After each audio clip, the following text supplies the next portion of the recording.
سکتا کہ تمہارے دادا پھر نہیں بولے تم کو سمجھ میں نہیں آئیں گا. لے چلتا ہوں رسول اللہ کے دربار میں پھر سے.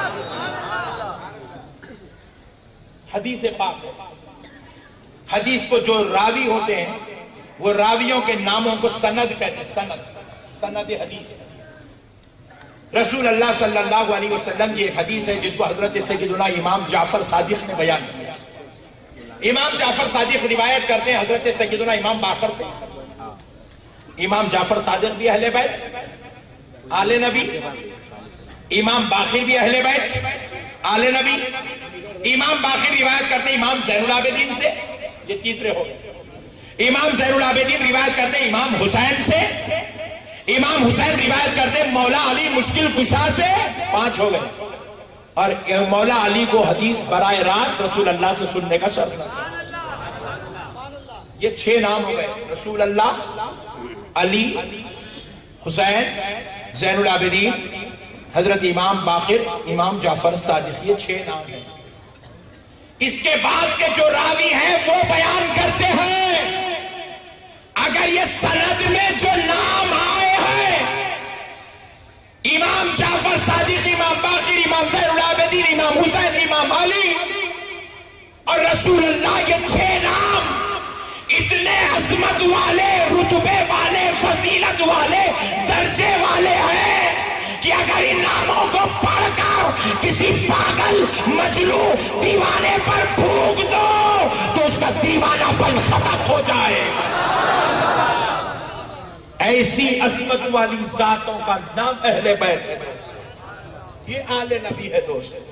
ہم نہیں سمجھے نبی کی آل, اس لیے آج اختلافات گھیرتے جا رہے ہیں اور ہم جو ہے گندگی کی طرف جا کر اپنی آخرت برباد کر رہے ہیں. نوجوانوں سنو کون ہے اہل بیت. حضرت سیدنا ابو بکر صدیق رضی اللہ تعالیٰ عنہ رسول اللہ کے حجرہ اقدس میں تشریف لائے. تاجدار کائنات علیہ السلام نے اجازت دیا, آپ اندر تشریف لائے تو کیا دیکھ رہے ہیں کہ رسول اللہ گھٹنوں کے بل زمین پر ہیں اور دونوں ہاتھ ٹیکے ہوئے سواری بن گئے. اور رسول اللہ کے اوپر حضرت امام حسین بیٹھے ہیں پشت اقدس پر. حضرت ابو بکر نے جیسے ہی دیکھا کہا یا رسول اللہ آپ پر میرے باپ قربان آقا کیا ہی پیاری سواری ہے. تو حضرت نبی پاک نے فرمایا ابو بکر صرف سواری کو کیوں دیکھتے ہو, سوار کو دیکھو, وہ بھی کتنا پیارا ہے. سبحان اللہ, سبحان اللہ. یہ شان ہے حسنین کی. ارے دوستو میرا نبی وہ ہے جس کے لیے صحابہ نے نماز کی حالت میں نماز توڑ دی. میرا نبی وہ ہے جب حضور علیل تھے, اس دنیا فانی کے آخری دن گزار رہے تھے, علالت کی وجہ سے حضور پاک علیہ السلام جب نماز کو نہیں آئے, حضرت نبی پاک نے دیکھا کہ صحابہ مسجد نبوی میں نماز پڑھ رہے ہیں. نبی نے اپنی کھڑکی, حجرہ مبارکہ کی کھڑکی کا پردہ ہٹایا, دیکھوں کہ صحابہ کیسے نماز پڑھ رہے ہیں. جیسے ہی پردہ ہٹا, رخ زیبا کی روشنی مسجد نبوی میں جگمگانے لگی تو صحابہ سمجھ گئے کہ حضور آ رہے ہیں. صحابہ نے نماز کو چھوڑ دیا, مصطفیٰ کو دیکھنا شروع کر دیا. یہ وہ نبی جس کے لیے صحابہ نے نمازوں کو چھوڑا. حضرت ابو بکر نماز پڑھا رہے تھے, نبی کے لیے ابو بکر پیچھے ہٹے, نماز توڑ دی. یہ صحابہ کا عشق ہے, یہ صحابہ کی محبت مصطفیٰ ہے. مگر آؤ وہ نبی جو نبیوں کا امام ہے, وہ نبی جو لامکاں کا مکی ہے, وہ نبی جو مالک جنت ہے, وہ نبی جو روضہ محشر کا شافع ہے, وہ نبی جو خدا کا حبیب ہے. اب اس نبی کو دیکھو, نبی نماز پڑھا رہے, مولا حسین آئے, مصطفیٰ جان رحمت کی نماز کی حالت میں سجدے میں پشت انور پر بیٹھ گئے. تاجدار کائنات صلی اللہ علیہ وسلم نے محسوس کیا میرا حسین اب مجھ پر بیٹھا ہوا ہے. اللہ اللہ. آپ بھی اگر نماز پڑھیں, آپ کا بچہ بیٹھ جائے, ہٹانے کتنی دیر لگتی میرے بھائی؟ ایمانداری سے بولا ہٹا نہیں ہٹا سکتے بچے سجدے کی حالت میں کوئی بچہ بیٹھ گیا آگے آپ ایسا نہیں ہٹا سکتے ہٹا سکتے اجازت بھی اور کرنا بھی چاہیے لیکن نبی کی پشت اقدس پر امام حسین بیٹھ گئے نبی نے نہیں ہٹایا حسین زلف معبری سے کھیل رہے نبی نے نہیں ہٹایا سجدہ طویل ہو گیا نبی نے نہیں ہٹایا صحابہ کو خیال آنے لگا کہیں رسول پاک علیہ السلام دنیا سے پردہ تو نہیں فرمائے اللہ ایسے خیال آئے مگر نبی نے حسین کو نہیں ہٹایا قد اقدس پر پشت مبارکہ پر بٹھا کے رکھا جب حسین ہٹے نبی سجدے سے اٹھے نماز ختم ہوئی صحابہ سمجھ گئے نبی بتانا چاہتے ہیں کہ ساری کائنات مصطفیٰ سے پیار کرتی ہے مگر آمنہ کا لال اپنے بیٹے حسین سے پیار کرتا ہے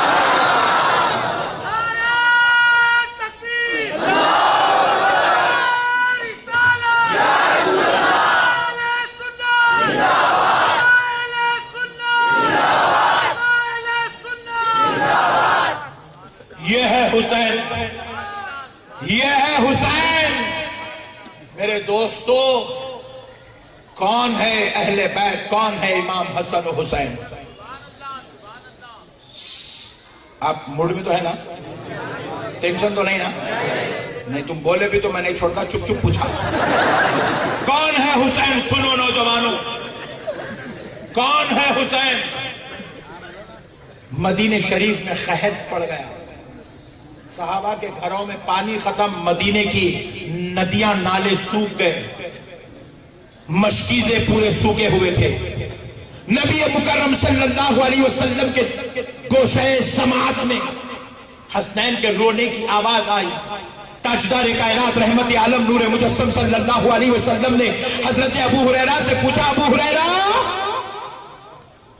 یہ رونے کی آواز کیسی تو کہا یا رسول اللہ یہ حسنین کے رونے کی آواز آ رہی ہے ابو ہریرہ دیکھو کیوں رو رہے یہ خادم خاص تھے حضور حضرت ابو ہریرہ دوڑتے ہوئے پہنچے سیدہ طیبہ طاہرہ فاطمہ الزہرا کے در پر آواز دیے نبی پوچھ رہے ہیں کہ حسنین کیوں رو رہے ہیں کہا کہ یہ بہت پیاسے ہو گئے اس لیے رو رہے ہیں اللہ اللہ یہ کربلا کی پیاس کی پریکٹس بچپن سے ہو رہی ہے دوستو جس کو جو کام کرنا ہوتا ہے اس کو بچپن سے ٹریننگ دی جاتی ہے کوئی باپ اگر ڈاکٹر ہو تو اپنے بچے کو کہتا ہے بیٹے آپ کو ڈاکٹر بننا ہے سائنس پہ آپ زیادہ توجہ دو بیٹے آپ کو سی اے بننا ہے آپ میتھس پر زیادہ توجہ دو بیٹے آپ کو انجینئرنگ کرنا ہے آپ ان سبجیکٹس پہ زیادہ توجہ دو بچوں کو بچپن سے تیاری کی جاتی ہے اسکول والے لکھتے ہیں ہمارے پاس یہ میتھڈ پر اسٹڈیز ہوتی ہے کیونکہ آگے کا مستقبل تیار کیا جاتا ہے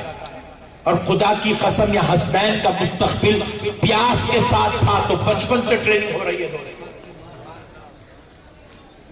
کہاں سے جدا طیبہ طاہرہ فاطمہ الزہرا نے کہ یہ پیاس کے لیے رو رہے پانی کے لیے ترس رہے ہیں نبی پاک علیہ السلام کے دربار اقدس میں آ کر حضرت ابو ہریرہ نے عرض کیا یا رسول اللہ حسنین پیاس کی وجہ سے رو رہے ہیں نبی مکرم علیہ السلام اٹھے کمبل شریف کندھے پر ڈالی صحابہ کے گھروں کے سامنے آئے کہا میرے صحابیوں کسی کے پاس پانی ہے تو لاؤ آج میرا حسن اور حسین پیاسا ہے آج پانی پلا دو بروز محشر جام کوثر پلا دوں گا آج پانی پلا دو نبی بتا رہے یہ پیغام صرف صحابہ کے لیے نہیں وہ ظالم کوفیوں کے لیے بھی تھا ظالموں میرے بچوں کے لیے دروازے نہ بند کرنا جب وہ تمہارے پاس مہمان بن کر آئے جو خوشخبری میں اپنے صحابہ کے لیے دے رہا ہوں کوفیوں وہ خوشخبری تمہارے لیے بھی ہے میرے بچے جب پیاسے آ جائے تو پانی پلا دینا حوض کوثر سے جام کوثر پلا دوں صحابہ کرام روتے ہوئے تڑپتے ہوئے گھروں سے مشکی سے گھڑے اٹھا کے لائے لا کر رسول اللہ کے سامنے اوندھے کر دیا یا رسول اللہ ہمارے پاس بھی پانی نہیں ہے قحط پڑا ہوا ہے پانی نہیں آئے تاجدار کائنات علیہ السلام نے سارے صحابہ کو جمع کیا پانی کے لیے آواز لگائی تو سب صحابہ آ گئے صحابیات بھی آ گئے، ان کے بچے بھی آ گئے. جب سب سامنے کھڑے ہوئے تو مصطفیٰ نے کہا بیٹی سیدہ حسن کو دو. سرکار امام حسن کو گود میں لیے. سارے صحابہ کے سامنے حضور نے اپنے بیٹے حسین کو خاموش کرانے کے لیے اپنی زبان اقدس ان کے منہ میں رکھ دی. مولا امام حسن زبان مصطفیٰ سے شربت نبوت پیتے گئے. جب تسکین ہوئی، راحت ہوئی تو خاموش ہوئے. کہا بیٹا حسن چوس لے، یہ جام شربت نبوت ہے، چوس لے. امام حسن چوستے گئے، خاموش ہوئے. پھر اپنی بیٹی کو دے دیا. کہا بیٹی حسین کو دو. مولا حسین کو لے کر حضور نے کہا بیٹا حسین منہ کھولو. امام حسین منہ کھولتے حضور اپنی زبان مبارک رکھ دیتے ہیں. کہتے ہیں بیٹا حسین چوس لو. امام حسین شربت نبوت چوستے ہیں، جام نبوت چوستے ہیں. جب پی لیے سیرآموز ہو گئے، تسکین پائی تو سرکار امام حسین خاموش ہوئے. نبی پاک نے بتایا لوگوں یہ کوئی معمولی بچے نہیں ہیں. حدیث پاک ہے، حدیث پاک. کہا لوگوں سنو، یہ بچے حسن و حسین وہ ہیں. حضور کہہ رہے، خطبہ ارشاد فرما رہے صحابہ سے، صحابیوں لوگوں سنو، یہ کوئی معمولی بچے نہیں آئے. حسن و حسین وہ ہیں جن کے جد اعلیٰ نانا کے جیسا کسی کا نانا نہیں ہے، جن کی نانی جان کے جیسا کسی کی نانی نہیں ہے، جن کے والد کے جیسا کسی کا والد نہیں ہے، جن کی ماں کے جیسی کسی کی ماں نہیں ہے، جن کی خالہ کے جیسی کسی کی خالہ نہیں ہے، جن کے ماموں کے جیسا کسی کا ماموں نہیں ہے، جن کی پھوپھی کی جیسی کسی کی پھوپھی نہیں ہے، جن کے چچا کی طرح کسی کا چچا نہیں ہے.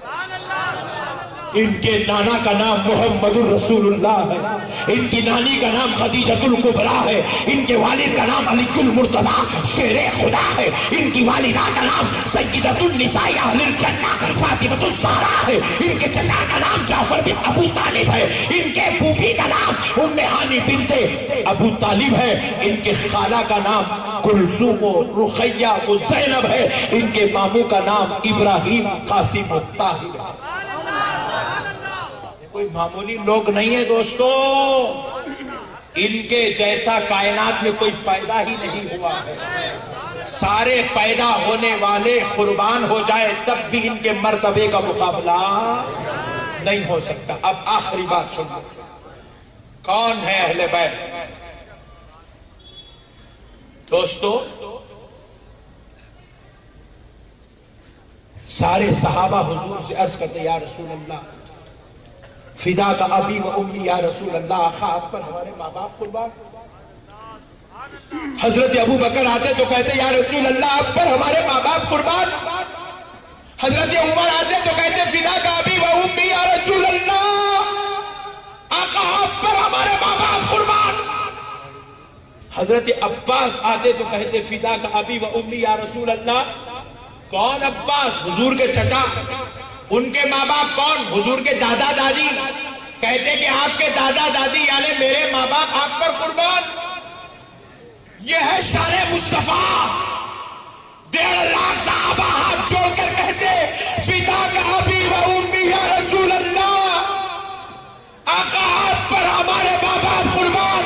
لیکن اے سیدہ، اے طیبہ، اے طاہرہ، اے عابدہ، اے زاہدہ، اے بطول جنت، اے علی کی زوجہ، اے حسین کی ماں، تم پر ہماری جان قربان، نقشبندی کا خاندان قربان، میری آل و اولاد قربان. اے سیدہ، جب یہ سیدہ رسول اللہ کے دربار میں آتی ساری کائنات حضور سے کہتی فدا کا ابی و امی یا رسول اللہ. جب حضرت فاطمہ آتی تو آمنہ کا لال سارے جہاں کا محمد رسول اللہ کہتے فدا کا ابی و امی یا فاطمہ، فاطمہ تجھ پر میرے بابا قربان.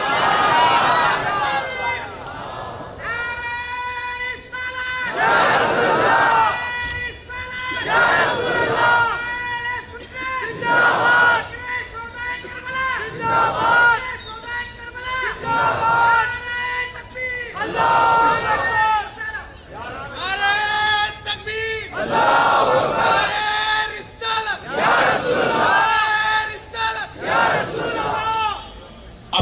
کی بات ہوئی تو علی کی ایک بات کر دوں، اجازت ہے؟ سنو علی کون ہے؟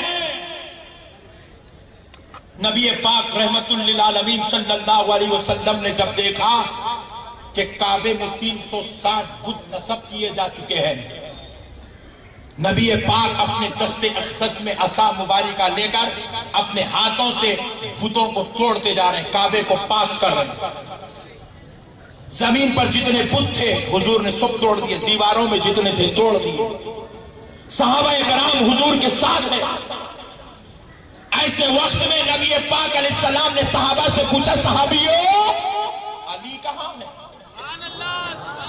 علی کہاں ہے؟ علی کیوں یاد آئے حضور کو؟ کیونکہ جتنے زمین پر تھے، دیواروں پر تھے، صحابہ کو لے کر حضور نے سب توڑ دیے۔ اب کچھ بت چھت پہ لگے ہیں، کعبے کی چھت پر بھی کچھ بت نصب کیے گئے تھے، اور آپ تو جانتے کعبہ بڑا لمبا ہے۔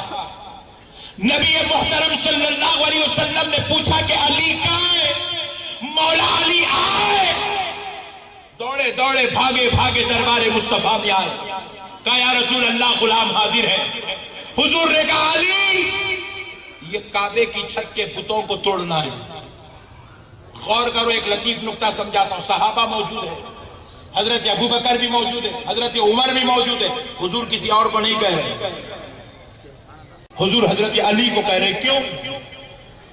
وجہ حکمت ہے، مصلحت ہے۔ نبی پاک نے کہا کہ کعبے کی چھت پر لگے بتوں کو توڑنا ہے، علی آؤ، آج دو شے نبوت پہ چڑھ جاؤ اور کعبے کے بتوں کو توڑ دو۔ علی قدموں میں گر گئے، عرض کرنے لگے یا رسول اللہ آپ پر میرے ماں باپ قربان، آقا علی ہرگز یہ جرأت نہیں کر سکتا۔ یا رسول اللہ علی جھکتا ہے۔ آپ علی کے کندھوں پر چڑھے، آپ توڑ دیں۔ کہا علی تم بوجھ نبوت نہیں سنبھال سکتے، علی تم بوجھ نبوت۔ کہا علی آ جاؤ، نبی کا حکم تھا، علی چڑھے۔ دیکھنے والی آنکھوں نے دیکھا دو شے مصطفیٰ پر اب علی چڑھے ہیں۔ سمجھنے والی آنکھوں نے سمجھ گئے کہ اب نبوت کا سلسلہ ختم، ولایت کا سلسلہ شروع ہو گیا۔ اب بتوں کو توڑنے کا کام اب تک نبیوں کا تھا، اب بتوں کو توڑنے کا کام علی سے علی کی اولاد نے لیا۔ یہ ہے مولا علی دوست، یہ ہے خاندان نبوت، یہ ہے اہل بیت کی شان۔ میرے پیارے بھائیوں، سمجھو تو بہت کچھ ہے، نہیں سمجھو تو کچھ بھی نہیں ہے۔ سمندر کا لے کے جا کے کسی کو ٹھہرا کرو تو پوری ایک زندگی ہے، ایک دنیا ہے، ایک کائنات ہے۔ نہیں سمجھا ملش رہا، بولا کھارا پانی ہے، قصہ ختم۔ سمجھے تو اس میں کائنات ہے میرے بھائی، ایک کائنات ہے، پوری زندگی بھی گزار دیے تو آپ سمندر کی تہ کو حقیقت میں نہیں سمجھ سکتے۔ ایک زندگی ہے، ایک کائنات ہے، سمندر ایک دنیا ہے وہاں پر۔ نہیں سمجھا اللہ ٹائپ کا رہا، کھارا پانی، قصہ ختم۔ دیوانہ سمجھا ہی کیا دین؟ یہ دین بھی ویسا، یہ سمجھے تو ایک کائنات ہے اس کے اندر، سمجھے تو بہت کچھ، نہیں سمجھے تو کچھ نہیں۔ بس اب لاسٹ پوائنٹ، سرکار امام زین العابدین رضی اللہ تعالیٰ عنہ اپنے گھر میں آرام کر رہے ہیں۔ کیا ہے اہل بیت؟ اس لیے سنا رہا ہوں تاکہ دلوں میں محبت پیدا ہو جائے۔ اہل بیت کی فاتحہ کرنا، اہل بیت کا غم کرنا، اہل بیت سے محبت کرنا نصیب ہو جائے۔ حضرت امام زین العابدین رضی اللہ تعالیٰ عنہ اپنے گھر میں آرام کر رہے ہیں۔ رات کا وقت ہے، ایک شخص آیا، دروازے پہ دھاڑ دھاڑ کر کے کھٹکا مارنے لگا، ہیبت والی آواز، بڑی بے چینی، وہ بے قراری کے کھٹکے۔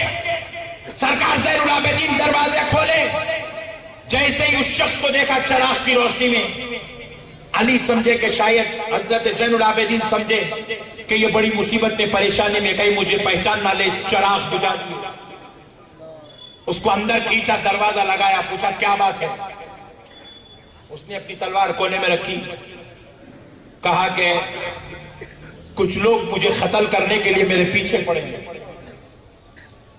مجھے قتل کرنا چاہتے ہیں۔ میں اپنی جان بچانے کے لیے آپ کی مدد لینا چاہتا ہوں. آپ مجھے اپنے گھر میں چھپا لیں, وہ مجھے نہیں پہچانیں گے, نہیں دیکھیں گے تو چلے جائیں گے, میں سلامتی پالوں گا تو شکر گزار رہوں گا. امام زین العابدین اس کو اپنے بستر پہ سلائے, بستر پہ. یہ ہے یہ اہل بیت. اس ظالم اس بدبخت کو اپنے بستر پہ سلائے. سلا کر زین العابدین خود باہر چلے گئے. باہر جا کے باہر سے کونڈی لگا دی ہے تاکہ لوگ کوئی نہ سمجھے کہ اندر کوئی ہے, اور خود باہر چبوترے پر سو گئے. صبح اٹھی اس خیال کے ساتھ اندر تشریف لے گئے شاید یہ مجھے پہچان لے گا, یہ مجھے پہچان لے گا, یہ مجھے پہچان لے گا. لیکن اندر گئے, دیکھا وہ بدبخت امام زین العابدین کو نہیں پہچانا. امام زین العابدین اپنے حصے کا کھانا اس کو کھلائے. واقع کربلا کے کئی دنوں کے بعد کی یہ بات ہے, 2-4 سال بعد کی بات ہے. اپنے حصے کا کھانا اس کو کھلا رہے ہیں, اپنے بستر پہ سلا رہے ہیں, اس کی جان کی ضمانت لے کے چبوترے پر بیٹھے ہوئے, حفاظت دے رہے ہیں, اس کو تحفظ دے رہے ہیں, رکھوالی نگرانی کر رہے ہیں اس کی. 1 دن رہا, 2 دن رہا, 3 دن رہا. 3 دن تک امام زین العابدین اس کی جان کی حفاظت کا سامان جمع کرتے رہے, اس کے لیے تحفظ کا سامان جمع کیے, اپنا کھانا کھلائے, اپنے بستر پہ سلائے, خیر خیریت پوچھتے رہے, اس کو تسلی رہے, اس کو ہمت دیتے رہے. بدبخت 3 دن کے بعد جب محسوس کیا کہ اب اس کو کوئی جان کا خطرہ نہیں ہے, دشمن جا چکے ہیں, تب اس نے کہا ہے اللہ کے نیک بندے مجھے اجازت دے, میں جانا چاہتا ہوں. پوچھنے لگا جاتے جاتے, آپ نے مجھے 3 دن سے کھانا کھلایا, اپنے بستر پہ سلایا, میری حفاظت کی, اتنے بڑے اخلاق والے آپ ہیں کون؟ آپ ہیں کون؟ کہا میں کون ہوں, اس سے تیرا کیا تعلق ہے, تیرا کام ہو گیا, مسئلہ ختم, تو جانا چاہتا ہے جا. بولے نہیں آپ بتائیں آپ کون ہے. بولے اس سے تجھے کیا غرض, تیرا کام ہو گیا تو چلتا بند. بار بار اصرار کرنے لگا. امام زین العابدین رضی اللہ تعالیٰ عنہ نے کہا سن, شاید تو مجھے نہیں پہچانتا, اس لیے پوچھ رہا ہے, میں نبی کا نواسا امام حسین کا بیٹا امام زین العابدین. جیسے ہی سنا اس کے فاختے اڑ گئے, پیروں کے نیچے سے زمین نکل گئی, بخ بخ کھڑے کھڑے گھٹنوں پہ گر گیا, تلوار کھینچا, ہاتھ میں رکھا, رکھ کر کہا امام زین العابدین تم حسین کے بیٹے, کربلا کے مظلوم, تم سید السجاد ہو. کہا سن, میں حسین کا بیٹا, حضرت عباس علمبردار کا بھتیجا, یزیدیوں کا مظلوم ہو. تو کہا کیا تم مجھے پہچانتے ہو؟ تو کہا ہاں میں تجھے اچھی طرح پہچانتا ہوں, میں تجھے اچھی طرح پہچانتا ہوں. کہا زین العابدین تم نے مجھے کہاں دیکھا؟ تو کہا سن, جب میرا بھائی علی اکبر یزیدی نرغے پر ٹوٹ پڑا تھا تو کسی کی ماں نے نہیں جانا تھا کہ علی اکبر کا سامنے سے مقابلہ کر لے. وہ 18,000 جنگجوؤں ظالموں کا قافلہ میرے بھائی علی اکبر کو دیکھ کر پیچھے ہٹا تھا, پیچھے ہٹا تھا, پیچھے ہٹا تھا. کسی کی ماں نے نہیں چلی تھی کہ کوئی تلوار میرے علی اکبر پر چلائے, کسی کی ماں نے نہیں چلی تھی کوئی خنجر میرے علی اکبر پر چلائے, مگر ایک منحوس, ایک ظالم, ایک بدبخت, ایک بےہودہ پتھر کے پیچھے سے چھپ کر منافقوں کی طرح تیرے برسا رہا تھا, تیرے برسا رہا تھا. وہ کوئی اور نہیں, میں اس طرف پلٹ کر دیکھا تو وہ تو ہی منحوس, وہ تو ہی منحوس تھا جو میرے بھائی علی اکبر پر تیرے چلا رہا تھا. رونے لگا. کہا زین العابدین اتنا اچھا پہچانتے ہو کہ میں نے آپ کے بھائی علی اکبر پر اہل بیت پر تیر و تلوار چلائے؟ اتنا اچھا پہچانتے ہو کہ میں یزیدی لشکر سے حسینیوں پر ظلم و زیادتی کے پہاڑ توڑ رہا تھا؟ اتنا اچھا پہچانتے ہو کہ خاندان نبوت کے چشم و چراغوں کو میں گل کرنے کی کوشش, بجھانے کی کوشش رہا تھا. اتنا اچھا پہچانتے ہو کہ میری تیریں علی اکبر کے کے سینے میں کانٹے بن کر چبھ رہی تھی، پھر بھی 3 دن سے کھانا کھلا رہے ہو، پھر بھی 3 دن سے بستر پہ سلا رہے ہو، پھر بھی 3 دن سے باہر بیٹھ کر میری حفاظت کر رہے ہو، دشمنوں سے